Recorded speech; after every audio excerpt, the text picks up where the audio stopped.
Саламатсыздар ма? Бүгінгі жаңа сабағымызды бастамас бұрын алдыңғы өтілген тақырыпты, яғни үй жұмысының сұрақтарын қайталап алуымыз қажет.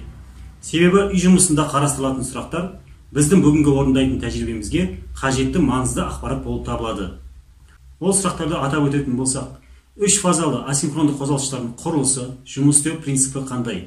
Ол қозғалғыштардың номиналдық мәндерін қайдан, қалай жазып аламыз? Үш фазалы асинхронды қозғалғыштардың орамдарын жалғау түрлері қандай және олардың бір-біріне ерекшелігі неде? Міне осы сұрақтарды қарастырып болған соң, бүгінгі жаңа сабағымызды бастаймыз.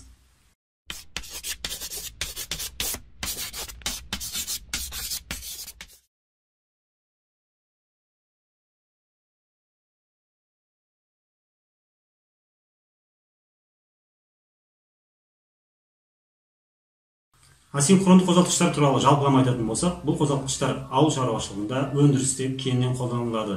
Әсіресе ауыл шаруашылығында су тарту, желдету, шөп турау, жем турау санаттарында кеңінен қолданылып келеді. Алдыңғы тақырыптарда өткеніміздей, үш фазалы қозғалтқыш сатының үш орамы болады. Ол орамдар үш бұрыштап және жұлдызша түрінде жалғанады. Бірақ жалғаудың қай түрі болмасын, олардан кернеу көзіне жалғанатын үш шығыс сымдары шығарылады. Қозғалтқышты таңдау кезінде оның бір фазалы желіге қосылу мүмкіндігін қарастыруымыз қажет. Ол үшін біз қозғалтқыштың жанында бекітілетін арнайы кестеден немесе қозғалтқыштың паспортынан осы қозғалтқыштың номиналдық мәндерін қарап көріп алуымыз қажет. Мысалы, осы қозғалтқыштың мынадай белгіленген: үш бұрыш жұлдызша 220-380 вольт және қозғалтқыш қуаты 750 ватт. Бұл жерде бір ескеретін нәрсе, үш бұрыш жұлдызша 220-380 деген жерге назар аударуымыз қажет.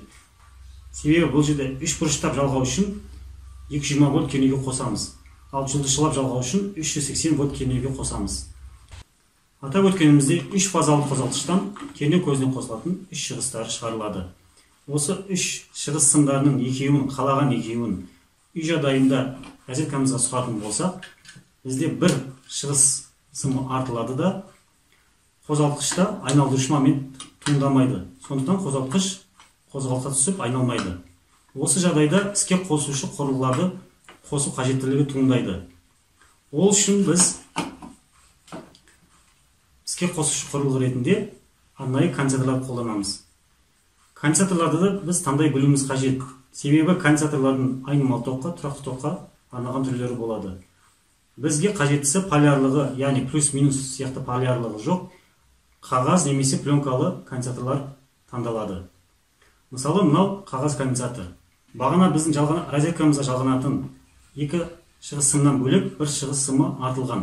Осы шығыс сымына конденсатордың екі сымының қалағанын, себебі бұл конденсаторда полярлық жоқ, яғни қалағанын артылған үшінші сымға жалғаймыз.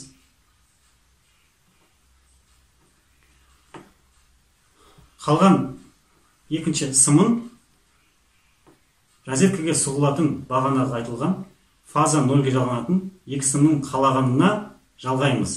Бұл жерде ешқандай айырмашылық жоқ. Тек қана бір өзгеретін нәрсе, қозғалтқыштың айналу бағыты өзгерді. Бұл конденсатор үшінші шығысқа қосылған кезде қозғалтқыш орамдарында фазалы ығысылу пайда болып, айналушы момент туады. Сондықтан қозғалтқыш айнала бастайды. Бұл жерде тағы бір ескеретін нәрсе, бір конденсатор жұмысшы конденсатор ретінде қызмет атқарып, кіші қуатты қозғалтқыштарда, әсіресе бос жүріс режимінде ғана пайдаланылады.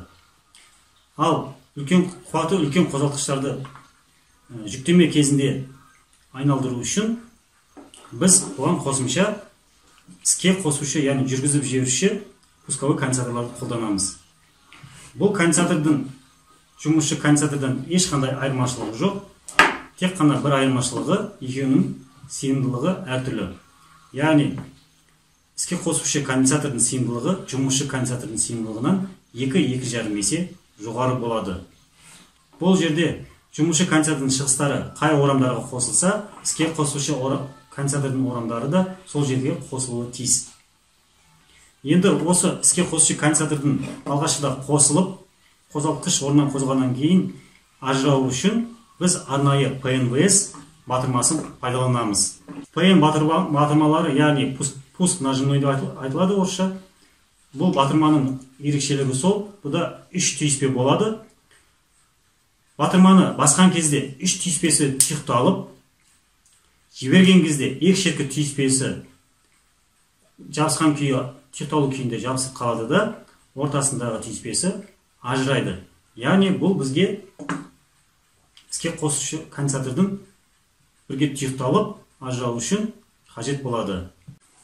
Енді жұмысшы және іске қосушы конденсаторлардың сыйымдылығын таңдауға келетін болсақ, бұлардың сыйымдылығын бағана айтып өткен қозғалтқыш номиналдық параметрлеріне қарап, қозғалтқыштың бізге қуаты қажет болады, кернеудің шамасы және орамдардың жалғау түрлері қажет болады. Соған қарап біз арнайы алдарыңызда экранда көрініп тұрғандай формула арқылы анықтаймыз. Сонымен қатар ақпарат көзі дамыған заманда қазір біз интернет желісі арқылы онлайн калькуляторды пайдаланып, осы жұмысшы және іске қосушы конденсаторлардың сыйымдылықтарын анықтай аламыз. Мысалға, интернет браузерді ашып, онлайн калькулятор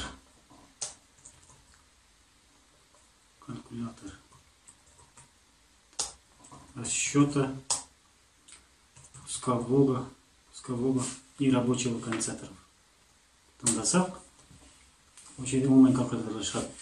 Кез келгенін таңдай бересіздер. Өзімізге қажетті сипаттамалар енгіземіз. Мысалы, мына жерде көрсетіп тұр, бағана біздің параметр бойынша үш бұрышты қосуымыз керек етін. Қозғалтқыш қуатын қоямыз. Бізде 750 Вт қозғалтқышымыз. 750 Вт. Кернеуіміз 220 вольтке қосылуы керек. Косинус влияние біздің коэффициентіміз 0,78-ге тең, дұрыс. Пайдалы әсер коэффициентіміз 75% дейді. 0,75%. Барлығы дұрыс. Енді есептей саламыз. Мінекей, бізге конденсаторымыздың жұмысшы конденсаторды және іске қосушы конденсаторды есептеп берді. Жұмысшы конденсаторымыз біздің 73 микрофарад болу керек, іске қосушы конденсаторымыз 183 микрофарад болуы тиіс. Ал бүгінгі сабағымызды тәжірибе жүзінде орындайық. Ана айтып өткендей, қозғалтқыш бізде үш бұрыштап қосылу керек. Бір фазалы желі қосылу үшін мен оны алдын ала дайындап қойдым. Оны қайталап өтпейміз, өйткені алдыңғы сабақта өткізілген тақырып бұл. Яғни үш шығысымыз шығып тұр бізде. Қарайтын болсақ, қара бірінші тұр, көк ортада, қоңыр шетіне тұр жалған. Яғни бізде дайын тұр. Үш шығыс. Енді P-ның батырмасын пайдаланайық. Мінекей осылай екі шетіне жалғаймыз. Енді өзімізге ыңғайлы болу үшін біз ортада жалғанған көк сымды ортада қалдырайық. Екі шеткісін кернеу көзі берілетін түйіспелерге екі шетіне жалғаймыз. Мінекей біз кернеу көзін екі шеткі түйіспеге бердік. Екі шығысты сол екі түйіспеге жалғадық.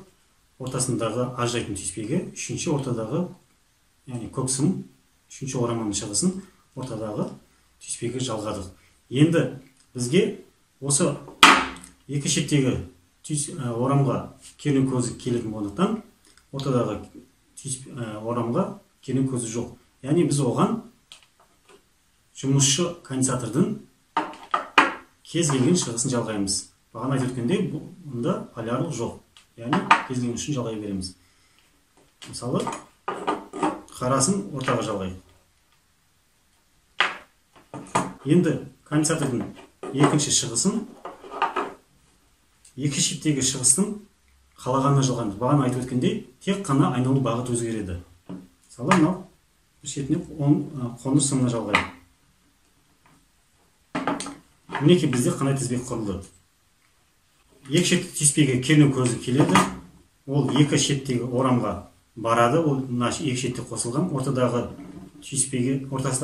орамға түйіспе арқылы конденсатордың, жұмысшы конденсатордың бір шығысы жалғанса, екінші шығысы қалаған жерге жалғаймыз дедік. Мысалы, бірінші шығысқа жалғанды. Енді бұл бітті. Бұл бізде қазір кернеу көзіне қоссақ, бос жүріс кезінде қозғалтқышымыз айналады. Оны біз тексеріп көрсетті болады.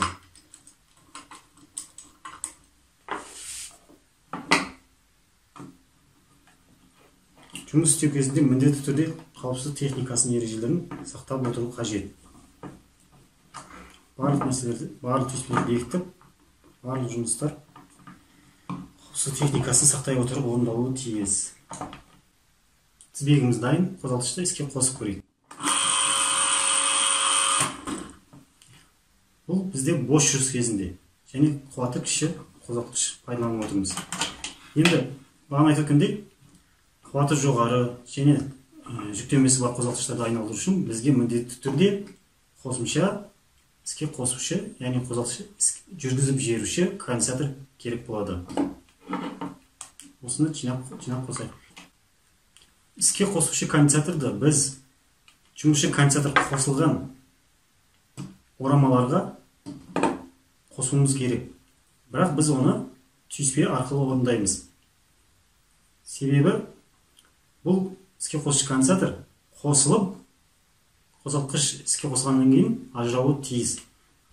Бұл конденсаторлар біз батырманы басқан кезде бірге параллель қосылады. Ал енді жіберген кезде екі шеттегі түйіспе тұйықталып, ортадағы түйіспе ажырағандықтан қозғалтқыш іске айналғаннан кейін іске қосушы конденсатор бізде ажырап қалады. Оның қызметі болмай қалады. Енді қақпағын жауып тексеріп көрейік. Жұмысшы және іске қосушы конденсаторларымыз дайын болғандықтан қозғалтқышты іске қосып көрейік. Жұмыс істеп тұр. Батырманы басқан кезде екі конденсаторда тұйықталады да 256 микрофарад заряд беріледі. Батырманы жіберген кезде іске қосушы конденсатор ажырап қалады. Оны қайдан байқауға болады? Басып тұрсақ 256 микрофарад заряд беріп тұрады. Жіберген кезде ғана іске қосушы конденсатор ажырап, жұмысшы конденсатор өзінің 73 микрофарад зарядын беріп тұра береді. Оны байқап көрейік.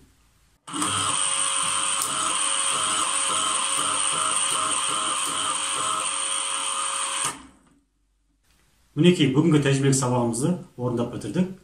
Осы тәжірибелік сабаққа байланысты бақылау сұрақтарына жауаптарыңызды төменде көрсетілген байланыстар бойынша жазып берсеңіздер болады.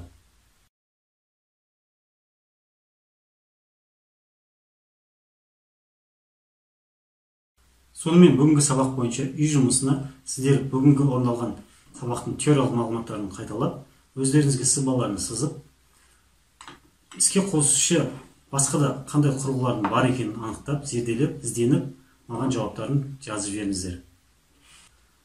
Ал бүгінгі сабағымыз сіздерге ұнады ма? Ұнаса, несімен ұнады? Сабақ барысында туындаған сұрақтарыңыз, ұсыныс пікірлеріңіз болса, жазып жіберіңіздер. Мен оларды келесі сабақта ескеруге тырысамын.